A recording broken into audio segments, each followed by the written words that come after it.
Cap sur le Maroc à présent, où les droits à la contestation restent vivement réprimés.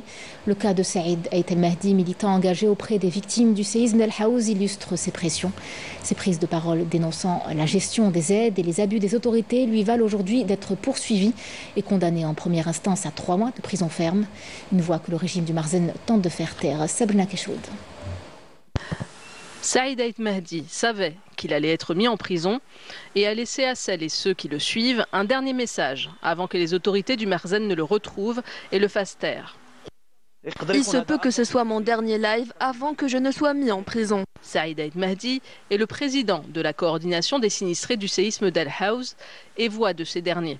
Depuis la catastrophe, il a milité sans relâche afin de faire connaître la tragédie et transmettre les demandes des compatriotes dont il partage le sort. Sur place, un mouvement de soutien s'organise activement. Saïd El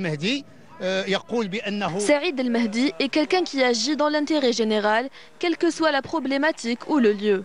En particulier au service des sinistrés, concernant les aides qui n'arrivent pas à leurs bénéficiaires et leur souffrance à travers la région ébranlée par le séisme.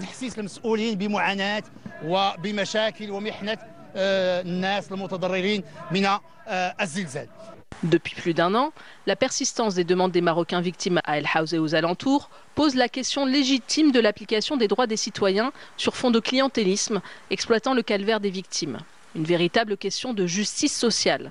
Sans compter que Saïd Ait Mahdi n'est pas seul, d'autres activistes le soutiennent et sont solidaires de son sort, jusqu'à vouloir prendre sa place. Toutes les personnes que vous voyez sont des déplacés et leurs droits ne sont toujours pas reconnus.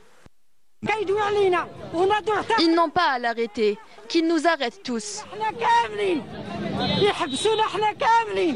Comment expliquer que plus d'1 an et 4 mois après, les sinistrés soient laissés dans les mêmes conditions précaires? Les faits sont indéniables et les voix du peuple marocain résonnent toujours plus fort, au point où le Marzen ne peut les étouffer.